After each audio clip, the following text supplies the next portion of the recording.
Hello everybody, it is me, Pacific, on a Tuesday morning.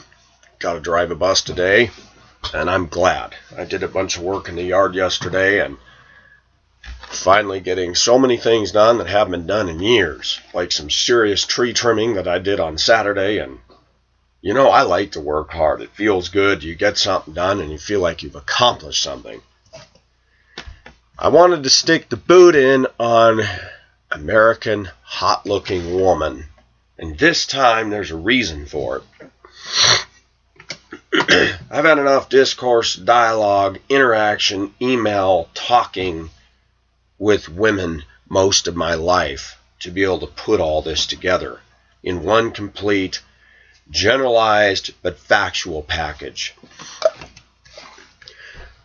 Hot-looking women. Pretty much anywhere in the world, but we're going to focus on America and Australia and Canada and the UK. Hot-looking women, as a general rule, it is rare that you will find high intelligence, high passion, high warmth, high love, and high winsome personality in those kind of girls. I'm increasingly amazed that when I talk to two women that I consider to be good looking, one being Indokita, how men ignore her and men don't find her attractive. And in her own words, she says, Michael Rue, there are people, there are Asians here that are far better looking than me. I've told her bluntly, you are pretty to me. And I've been honest as a man. I said, don't ever believe the lie that a man says, I only have eyes for you. I said, men are going to notice beauty. And if we lie to the girl we're with and we say, you are the only pretty one out there, then why do men struggle with lust? That is a whole nother topic. And that deserves to be unpacked and looked at. A video topic of, I love my woman so much, why do my eyes still notice and lust after beauty? Because you're a man, because women are showing it, because women are being provocative. And the only way we can deal with this problem is to tell ourselves the truth. Let's talk about the truth of hot-looking women. Let's talk about the hot-looking women I work with. They are stuck up. They are conceited. They know they can get any guy they want, so they ignore all of us average, normal, decent men. We're out of the running. The good-looking women have learned a long time ago that their looks are a commodity, such as a stock on Wall Street. They know they can get the highest bidder.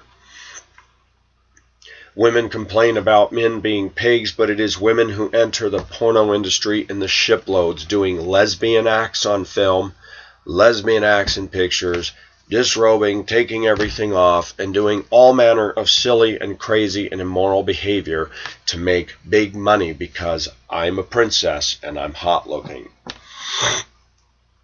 Let me say something to the women that's going to make them feel really valued and good about that.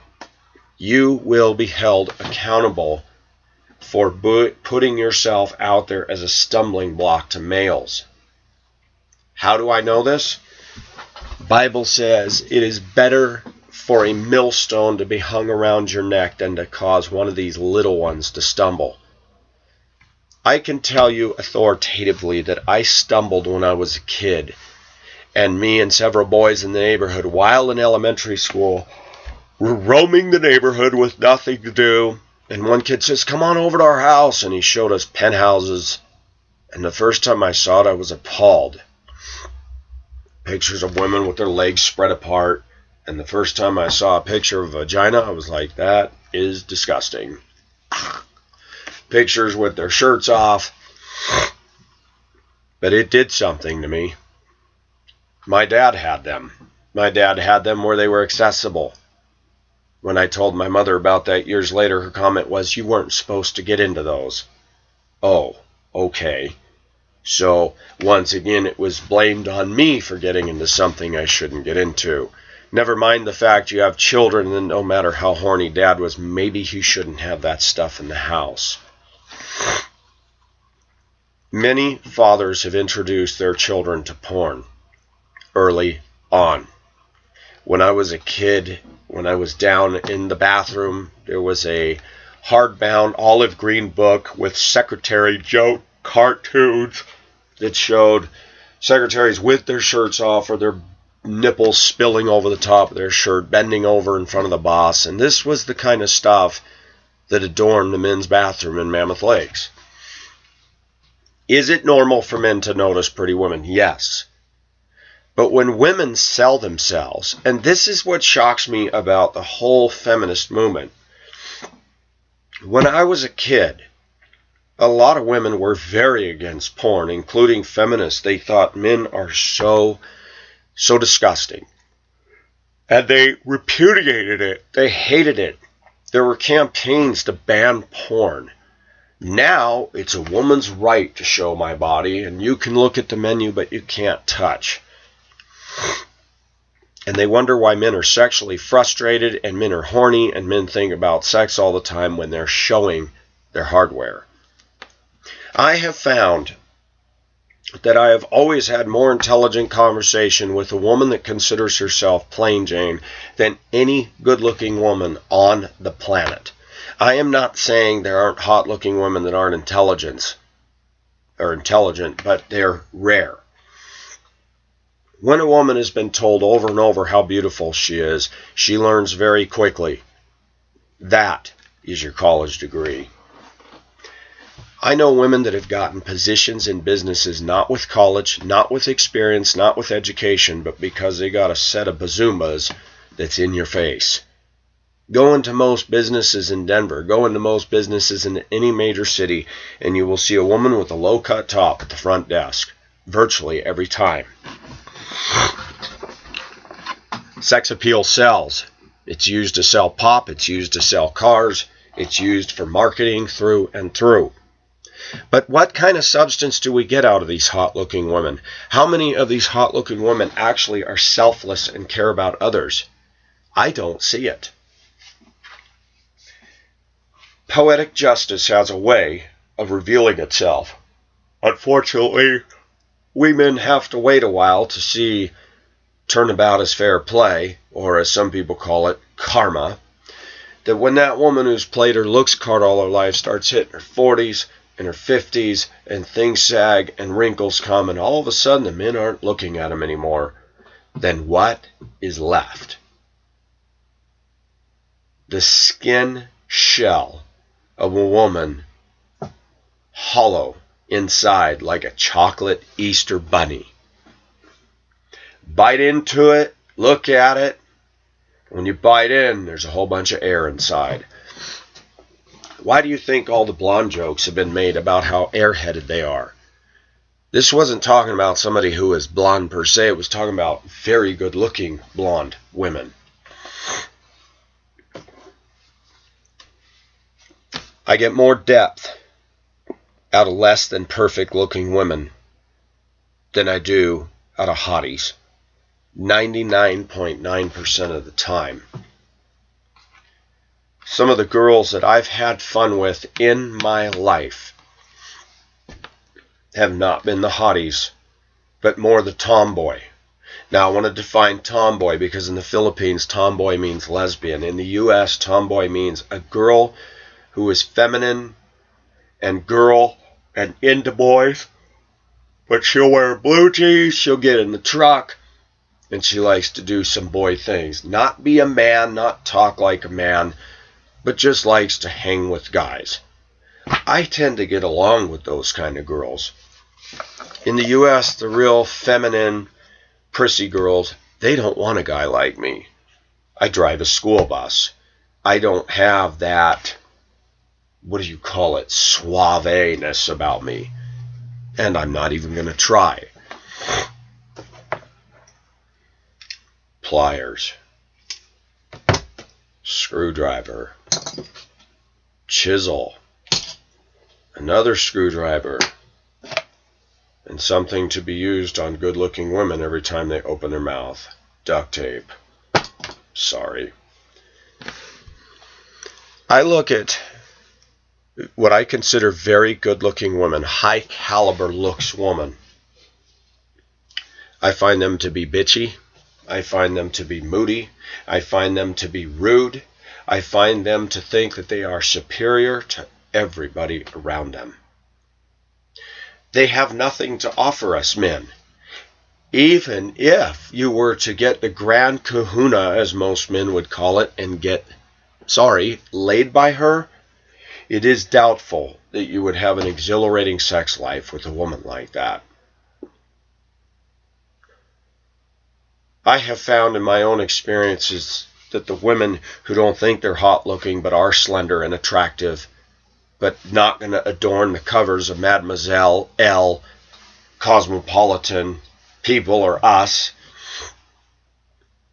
to be very honest with you, they make some of the best passionate love I've ever experienced.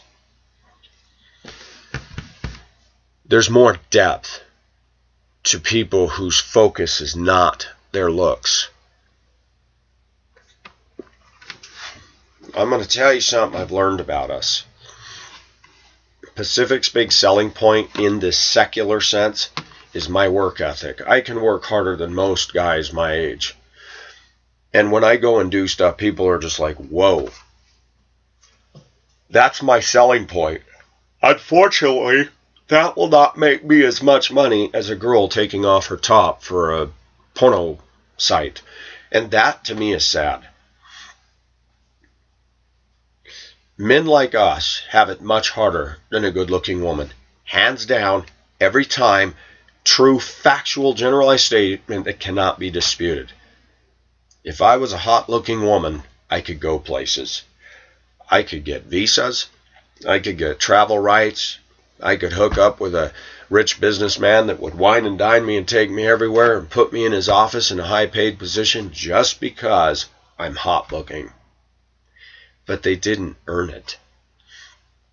That's not hard work. It is not hard work to pose and to model for porno. It just isn't. That's easy money. I could take off my clothes if I made money like that. That'd be an easy job to go to. What I wouldn't like is the things they would ask me to do to sell. That's when I'd be like, hold it. As a Christian, you're not supposed to do those things. But let's take it to the church level. Good-looking church girls. Same thing. Daddies in Christian circles really like to dote on their princesses, making them spoiled little narcissistic brats even more. And even dads will say, I don't want you with just any guy. And then they make a shrine out of their daughter and turn them into a little narcissistic princess that I'm going to find me a godly, perfect man. I don't know why fathers do that to their girls. If I had a daughter, I'd say, yeah, you're good looking, get over yourself. There's a whole world of starving, hurting people out there, and they don't care how good looking you are. Some of them are just struggling to get through life. Do not use your looks as your security. And I've said this before. God is the one who gives us our looks. And why is it that we? Now, there is a difference between not taking care of your body. I don't care what anybody wants to tell me in this day and age of laxity towards obesity. Obesity is not pretty. Big rolls of flesh and flab, and that is gross. If you want to live like that, please don't expect the rest of us to say, wow, I'm attracted to that. But what is sad is small-breasted, flat-chested, slender women are ignored. And I look at people, Indokita, long, beautiful hair, pretty face, and I'm going, what would you rather look at across the breakfast table every day? Somebody's mau-maus in your face? Or would you like to look at her face and eyes and go, what a pretty face to look at?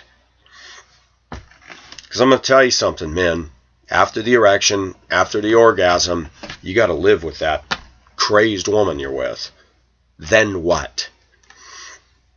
Do you ever notice how pretty women tend to let themselves be scuzzier because they can get away with it. You know, take their long, beautiful hair and pull it up in a messy tie, put streaks of blonde in it, and wear that sweatshirt that they slept in last night to the store in their pajamas. And we men have ignored that. We go, oh, she's hot. Look past that. She didn't shower. She didn't wash her hair. Gross. I was at an airport once in Duluth years ago, and I watched a woman come in her pajamas, and she was hot looking, but she had her pajamas, had her little dog, and all I did was smile at her, and she gave me a horrendous look. And all that did was make me go, well, F you too, lady.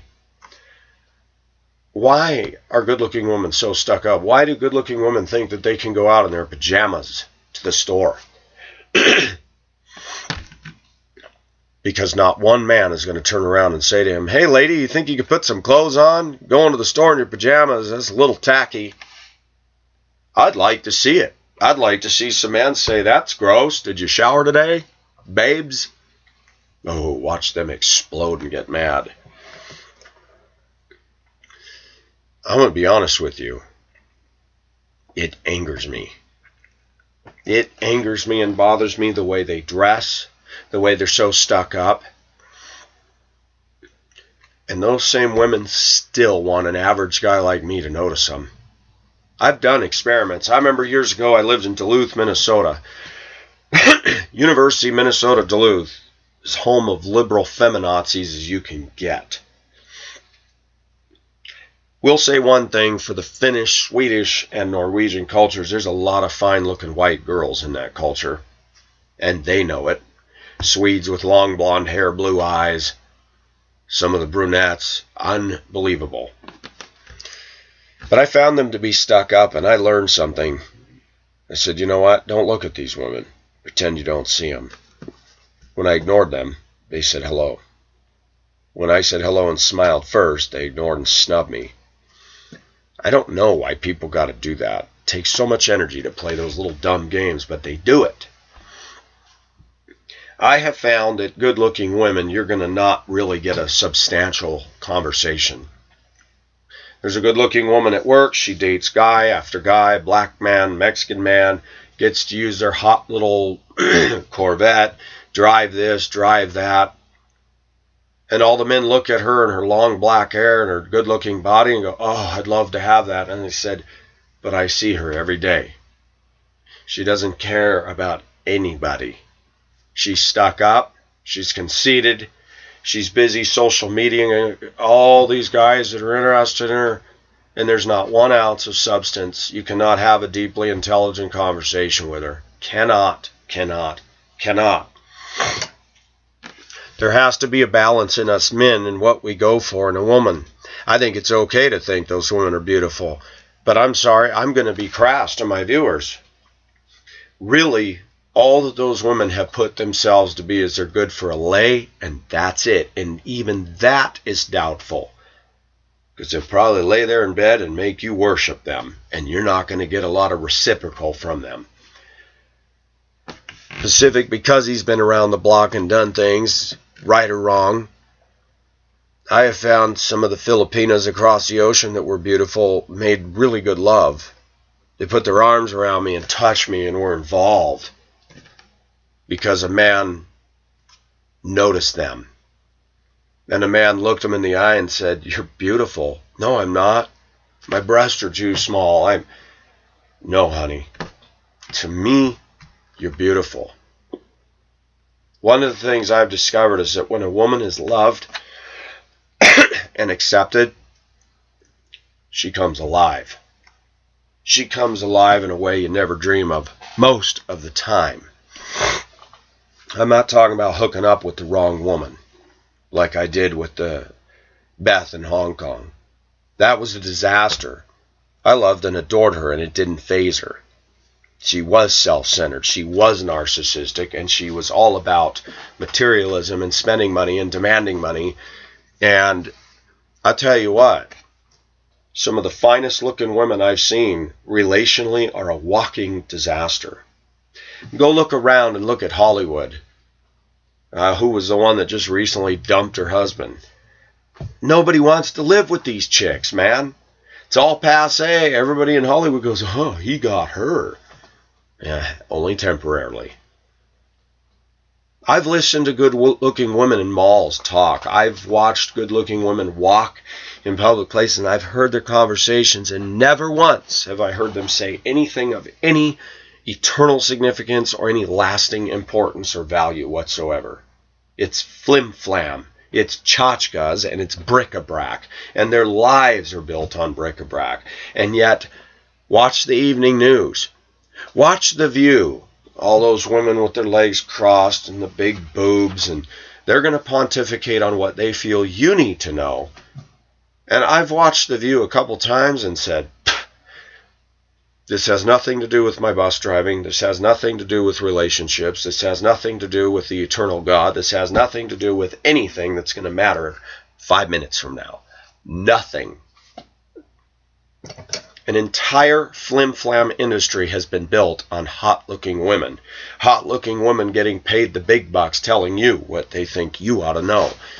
And it bothers me. It angers me. It angers me when we have such abject poverty on the one hand, and then we have people working hard in America, blue-collar jobs.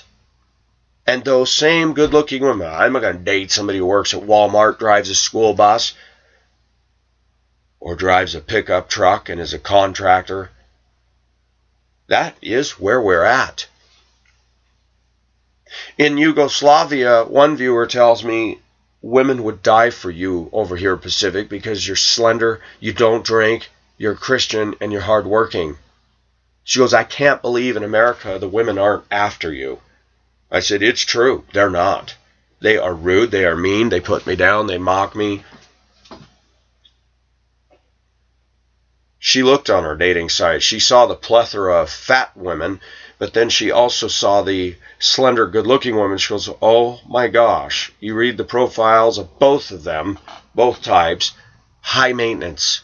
Gimme, gimme, gimme.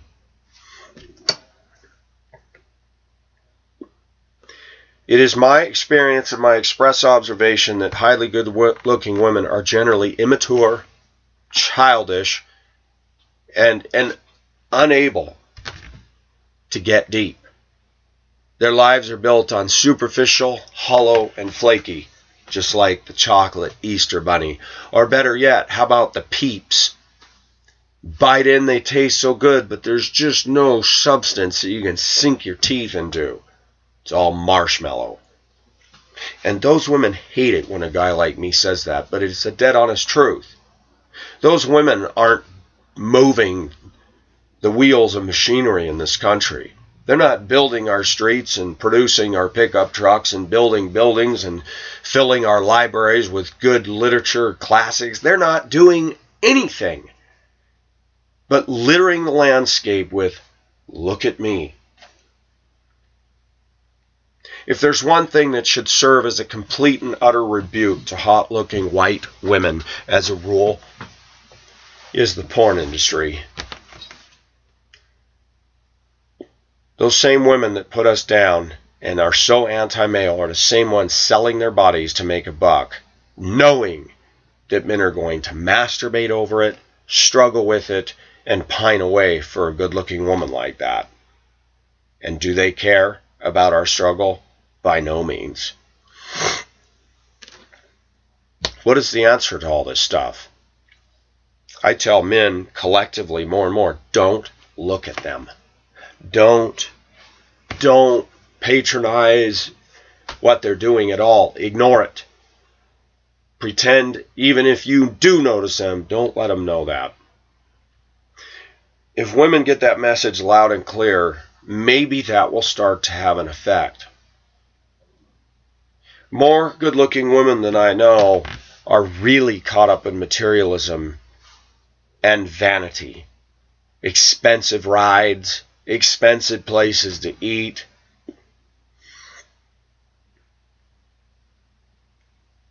.9% of the good-looking women I know would never live in the room I lived in Shangwan, Causeway Bay, or Central Hong Kong. They wouldn't do it. they wouldn't go for it. I wonder how many hot-looking women would be comfortable sitting at the table in the morning when I get up to fix my breakfast and fix a pot of oatmeal, and I put the pot on a pot holder on the table and eat out of the pot. That would be so beneath them. I wonder how many hot-looking women would feel comfortable riding around in my 19-year-old pickup that's starting to show signs of rust around the back fenders. I wonder how many good-looking women would be able to make it if their plane crashed in the middle of nowhere. Not much. It's interesting, if you take a hot-looking woman out of her environment, and even me, if we were on a flight and me and some hot bimbo were the only ones to survive, I would give her less than a week, and she'd be clinging all over me. My gosh, this place scares me, Pacific. What are we going to do? What are we going to do? We're going to go find water, and we're going to find what's edible, and we're going to make a shelter, and you can live under that shelter with me, or I'll make you one, whatever, but we're going to have to work together, toots. Are you in or not? 'Cause if you're not, I'll go to the top of the mountain on the island, and you can fend for yourself. I'm a gentleman. I believe in equality. You don't want my help? I'll let you figure it out.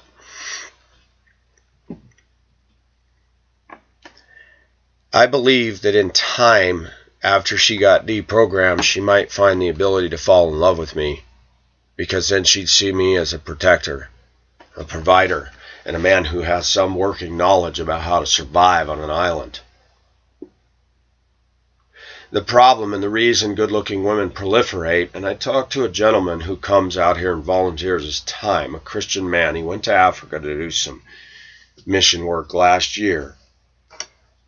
We were talking about our culture and about the kids and what they're getting into and how rude people have become in evangelical circles. I told him about the offensive-sounding Planet Shakers Christian rock the other day. And by the way, I've had this discussion with non-believers, and they even look at me and go, what is this Christian rock thing? I mean, really, if I want to go to church and hear a group that sounds like my group, come on, man. He says, when I think of church, I've had non-Christians tell me, when I think of church, I'd rather hear the old hymns and have them telling about God. I don't want to go and hear the kind of stuff I listen to on the radio. That just doesn't make sense. This is coming from unsaved people. You might want to listen to them. When people are throwing tons of money at groups that don't even have, other than the drummer, they don't have talent. The voices aren't all that great. The music sucks. The decibel volume level of the music is atrocious. You can't hear anybody singing. And yet they're making big money. And here's the thing. We've built an entire society on comfortable over here, and because we're comfortable, good-looking women can sit on their velvet pillow and smart off and be stuck up. It's interesting, though, if war were to break out and persecution were to break out, women need to know that if China were to invade us, they're not going to spare the hot-looking bimbos that you see on American television. They're not going to do it. And I know for a fact that if you take these women and take them away from all the choices that they got and all the luxuries they got, they'd have a hard time. But when it comes down to having to survive, if they don't know anything, they're going to want to pimp me for my knowledge. Even though I don't have the right car and don't have it. When you're out there living for survival, it doesn't matter if she had a Jaguar. It doesn't matter if she has good looks. They won't save her butt for the life of her. It's sad what has happened in society that women with good looks don't want a fun-loving guy anymore. Their idea of fun-loving is a guy who drinks and a guy who worships and puts them on a pedestal. And I'm going to say something to us men. It is natural for us to pedestalize our woman. It's natural for us to want to put her up on that thing and just adore her. But we need to be careful about that. Doing that could sink our own ship. Yes, you want to love and honor and respect her and make her feel like she's a queen. But you don't want her thinking she's the queen bee, because then you will reap the repercussions of that, and it won't be pretty. I honestly don't believe that hot-looking women have any value to contribute to American culture whatsoever. They've not produced any literary classics. They've not produced any music that will last for hundreds of years like the classical composers did. They're not building any buildings. They're certainly not raising their little designer children to be quality and heart and passion and real and sincere. And based on their shopping and spending habits, they're living like self-centered, egotistical pigs, while in 90% of the world is suffering in dire poverty, and they don't care. It's all about my hairspray. It's all about getting my hairs plucked at the salon. It's all about Botox. It's all about me.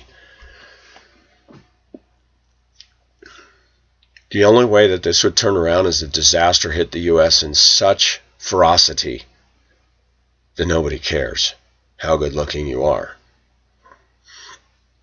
A lot of the sins that we're all guilty of today is because we're comfortable. We're comfortable. We're not running for our lives. Our houses aren't getting shelled with bullets like in Bosnia, Herzegovina, Croatia. They're not getting torn apart like in Somalia with ethnic cleansing, genocide.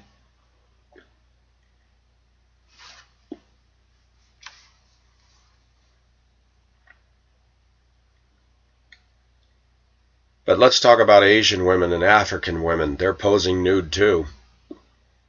So let's take this globally. Hot-looking women in Hong Kong, Chinese women, they can be jerks. I look at Aussie men that have married hot-looking Chinese women. They are not nice. They are not warm. They are not sweet. And it's all about serving me and spending money on me. And it is sad.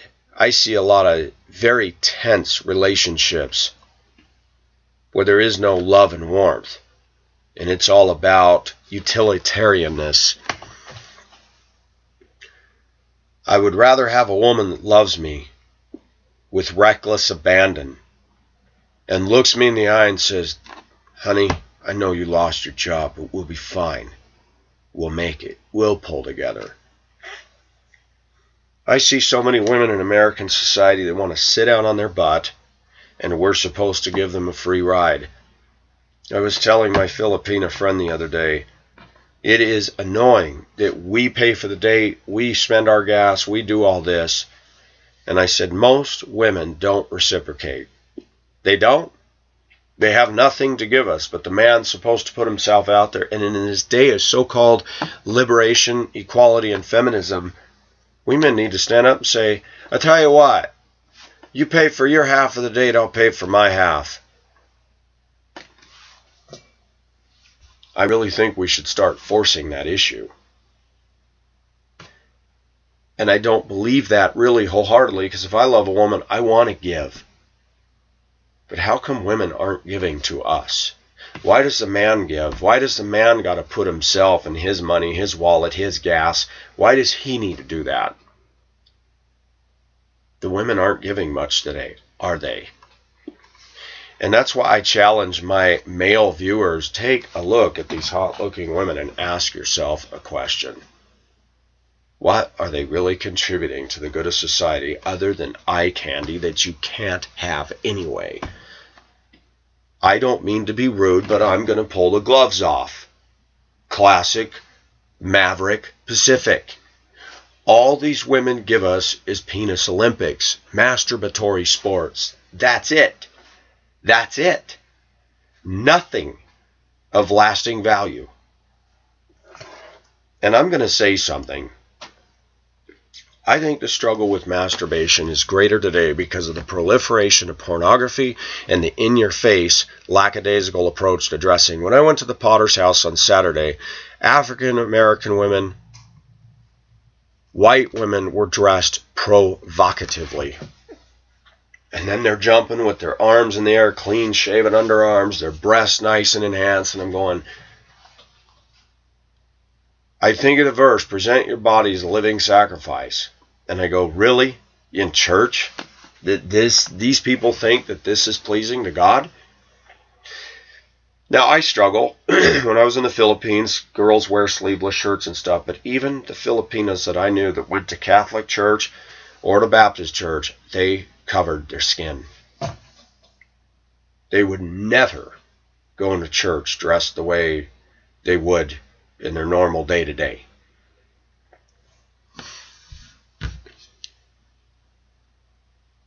Even in the Philippines. I remember being in a chat room once, and a girl started talking to me. She was very good looking. She said she had more Spanish blood in her than Filipina, and she was very good looking. She asked me what I did. She didn't have a boyfriend, of course. She asked me what I did. I told her, and she goes, oh, is that all?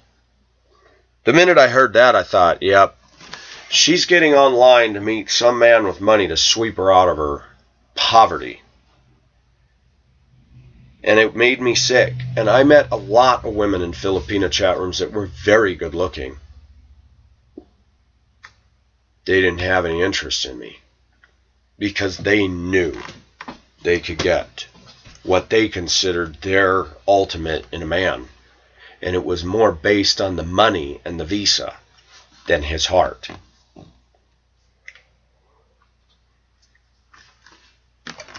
I'm going to be very honest with my viewers. That 21-year-old punk that's deeply causing damage to my son. And we'll talk about that in another video, so don't come back with all your comments. You need to do this, you need to do that. I am doing something. Just can't tell you yet. Legally, by the way. This guy made a comment to me when that confrontation broke out. He doesn't know much about my life. He said, yeah, you go after all those desperate Asian girls because you can't get a girlfriend in the U.S. And let me tell you, that hurt. And I asked myself, did I really go after a bunch of desperate Asian girls? And I thought, no. I went to videoke, sat down, I noticed somebody was pretty, they noticed me, we danced, I wanted to be in their company, they wanted to be in mine. So this is the American way of dealing with truth. Pacific doesn't have a girlfriend, there must be something wrong with him. And if the girls that are interested in him are overseas, they must be real pieces of garbage. That's the way Americans re-articulate truth. They won't look at themselves and say, actually, Pacific's a good, hardworking, slender, handsome guy in great shape for his age. But American women are so picky, so stuck up, so self-righteous, so caught up in themselves that they think they can get Johnny Depp or Brad Pitt. And I've looked at those guys. I'm like, what is the draw?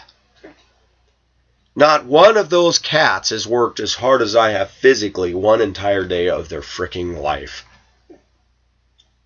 Women don't want men. They want a cream puff in business clothes with a degree. They want a bunch of external veneers, but they don't want raw quarter-sawn oak. For those of you that know antiques, you know what quarter-sawn oak is. Hardwood cut a different way with wild grain. More beautiful than your standard milled oak. Hands down.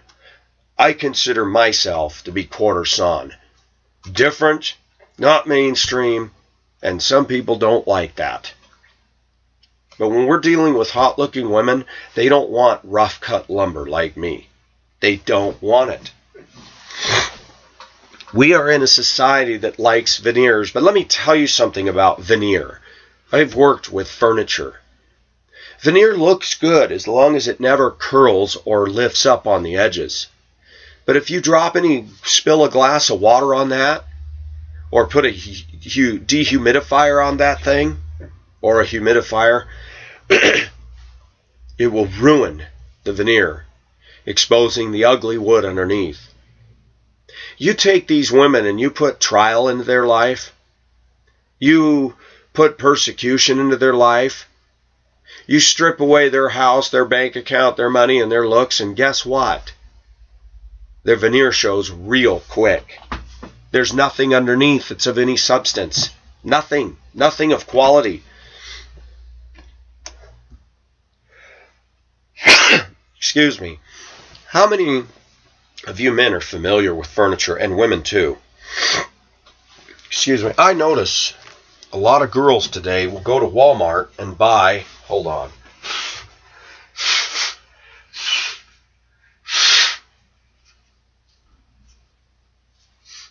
This week, I've had more people tell me their allergies have been flaring up. Not sure why. Mine do in the morning, and then by mid-morning, they're gone. You ever seen the Walmart stuff? Or the bed frames with the headboard behind it with the mirror and the little cubicles and the little arch thing over the top? Women buy that junk. Very heavy to move, but it's particle board with a veneer over it. You bump the corner of it, you chip it, and it breaks a chunk out of it. It's garbage, and that stuff is expensive. Every time I see it, I call it mobile home furniture, mobile home bedroom set. And yet, I find most women are buying that stuff. When I was married, I would go to garage sales and buy old antique pieces of furniture because they were solid. They had a scratch or even a gouge, and I'd put some Old English or some oil or some sandpaper to it, and it worked it out and just looked great. When we went to move to Minnesota, there's a guy down the street that has a second-hand store. He came and bought most of our stuff. He said young people aren't into this stuff anymore. When their parents die, they cash out the estate. Nobody wants the antiques. They want all that fake faux stuff. I said, isn't that funny? It just, that goes hand in glove with our whole society. Most women today are not after quality anymore. They're after flim-flam. Look at the whole explosion of texting, social media. People don't want quality. They don't want real community. They don't want to know their neighbors. Everything's got to be new and glossy. And back to the whole veneer thing. You take these men, these designer men, they don't know how to turn on a lawnmower. They don't know how to operate a hand broom. But they think they're tough when they get behind their Range Rover and cut everybody off. And I'd like to pull up at a light and said, I'll challenge you to a duo in the yard. We start at 5 o'clock in the morning and we see the first one to give up and quit. And I'll tell you what I need you to do and we'll see if you can hack it, big boy. That's what angers me about looks. That's what angers me about superficial. Is people have puffed themselves up in their own minds and think that they're the new definition of tough. They're not. Let's take good-looking, handsome men. GQ men. Same thing. Same thing. And a lot of them are turning homosexual because they're so in love with their abs and pecs and standing in front of workout room mirrors looking at themselves that they start thinking other guys are sexy. It's despicable. I actually was reading online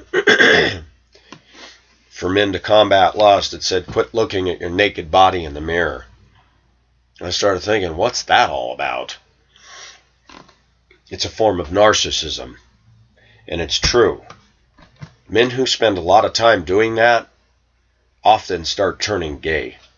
That's a fact.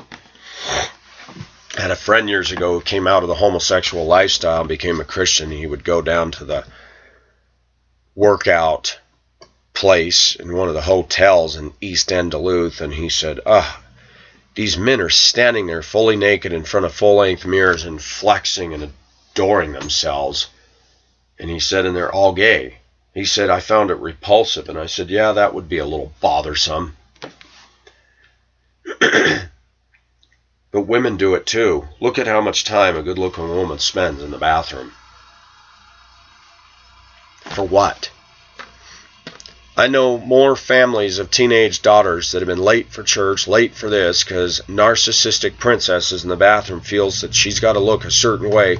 We got 6 billion people in the world that could care less about her, but she's focused on right here. I'm not saying don't take care of yourself, but living overseas, having downsized, having gotten real, and let's deal with the desperate Asians. There's actually some good-looking women in the world that just want to be loved. And America responds to that stuff with the nasty, horrible, untrue statements that they make.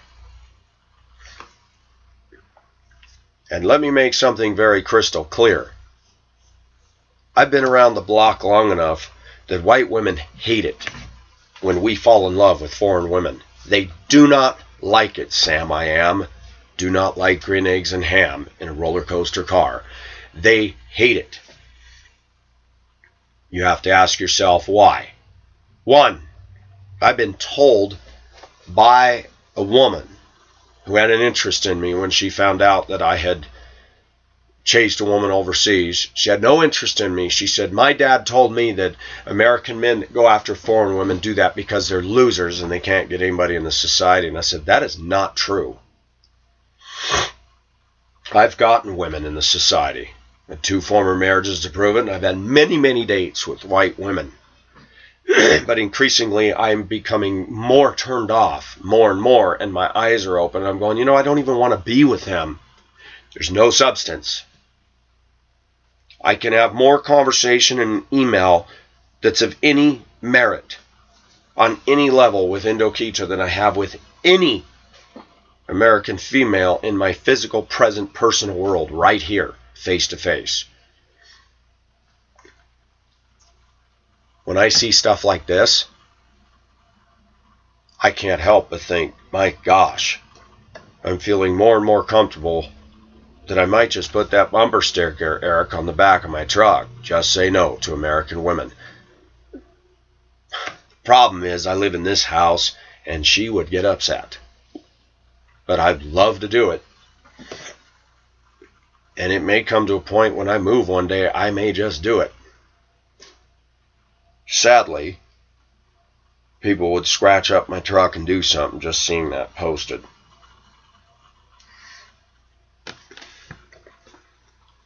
We do need to send a message to them. Women that are hot looking,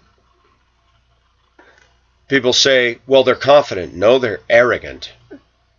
I can do this better than you. I, the great I. I've seen it over and over. First come the put downs. You're a dork. You're this. You're that. I can spell better. I can write better. Really? But do you have this? And the answer is no. When you build your life on styrofoam, when the heat of adversity comes, styrofoam melts. And the whole structure you think you built just moves into the ground.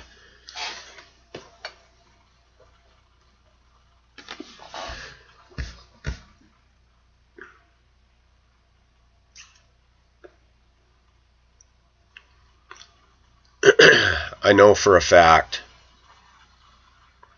that when adversity comes and trouble comes, hot-looking women really make drama about it. When something finally hits them, they want to menstruate all the people around them how terrible their life is and have everybody feel sorry for them. And it works. I've seen it in churches. I don't mean to be rude, but highly good-looking teenage girls, the ones that get straight A's and dot their religious I's and cross their religious T's, gets in her car, speeds, gets in a wreck, and is killed. And the church and the Christians go on and on how tragic it is that Laura's life was ended because she was foolish. What about the plain Jane girl that died 3 weeks ago? We don't say anything about it, do we? And she died not because she was speeding. She wasn't. She died because of somebody else's negligence.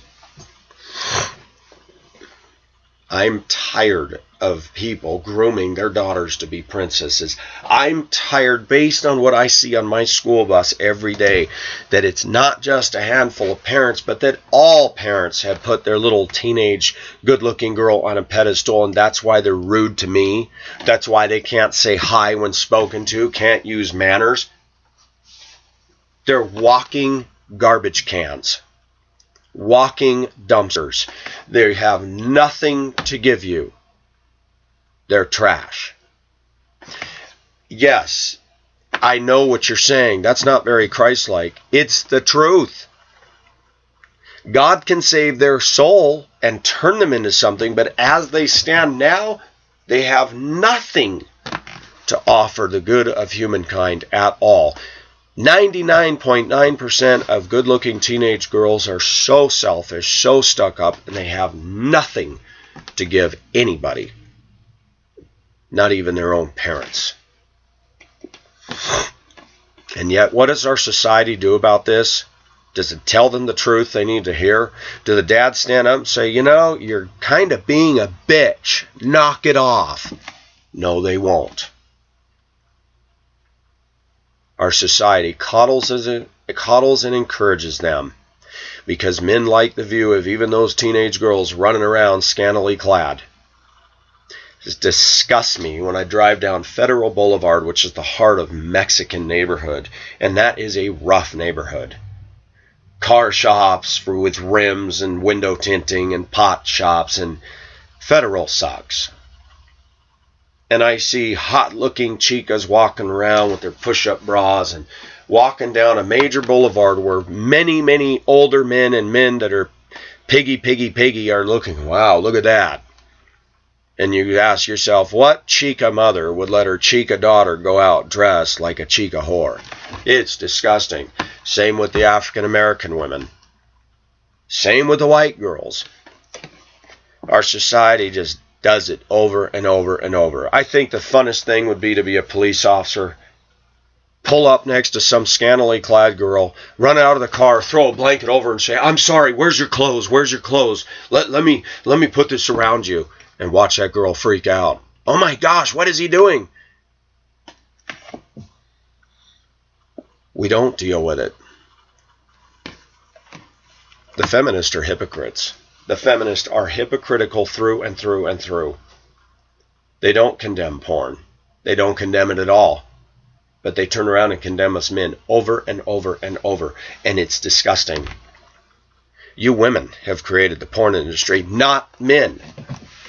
Women created it by willingly submitting to it, all for the money. Women are whores to money as men are whores to women. That is a fact. It is normal for a man to want a woman. Perfectly normal. And yet, in our upside-down world, that has been condemned. But it's not condemned when a woman wants money. I had discourse back and forth with that ding-dong black woman that wanted a man to give her an Audi. And I thought, really? She had the gall to write me back saying she was perfectly justified in that because everybody uses everybody. Oh, really? So let's join the whole fray. Let's jump off the dock into the water because everybody else is jumping off into the dock into the water. It makes me sick. And you think that somebody should buy you an Audi? What are you going to do for him?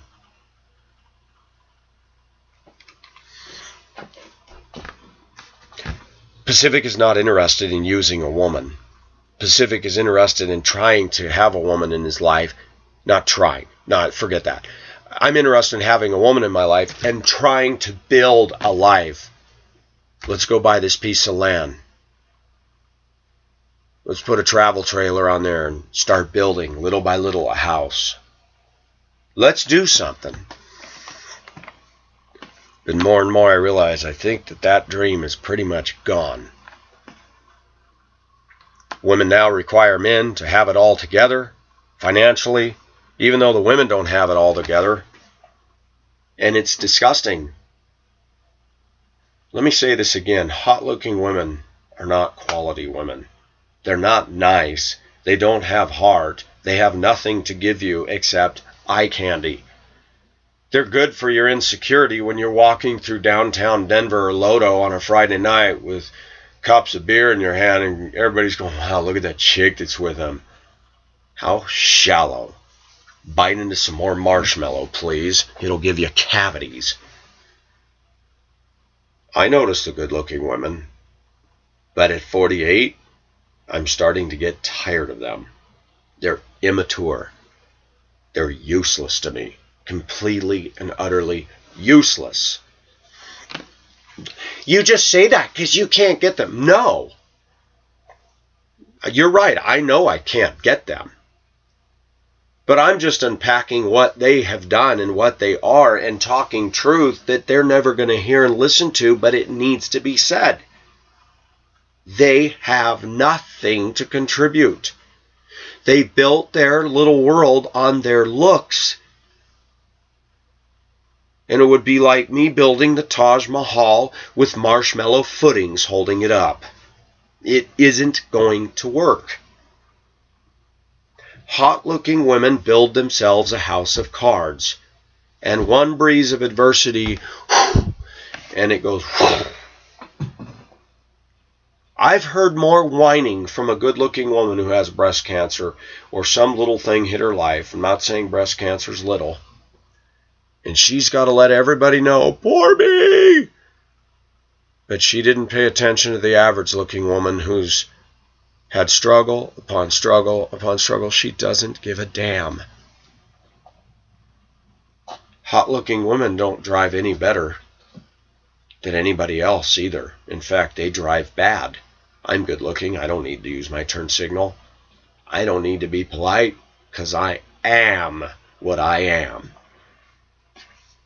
Good-looking women drive an industry of vanity and superficiality. Go into any Nordstrom's, Macy's, and look at the plethora of cosmetics, overpriced, ridiculous, smelly products.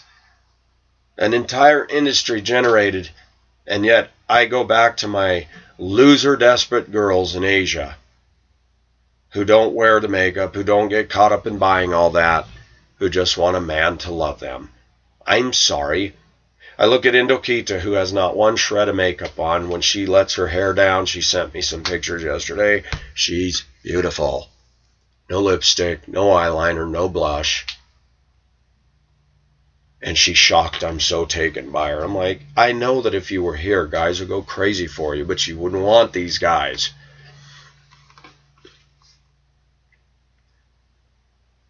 Good-looking women remind me. Remember when you used to go to Denny's or Hardee's, Perkins, Sambo's, any of those diner chain restaurants, family dining restaurants, and they had in the case those plastic shellacked desserts, you know, that were fake? That's what a good-looking woman is. Plastic, glossy. Wow, that looks good. Not really. 99% of the conversation I've heard of women of that caliber is flim-flam, fluff, flakeroo, superficial BS. You're not going to get anything. You're not going to bite down and get any substance. Indokita is hotter than any of them. She writes, she thinks, she's passionate. She's very different than what men are just falling all over themselves to get with these hot-looking women. They're not worth it. I will boldly say it. I'd rather have a simple woman like Indokita than any of them, any day, because they have nothing to contribute to a relational success at all. This is Pacific, signing off. Have a great day. Bye-bye.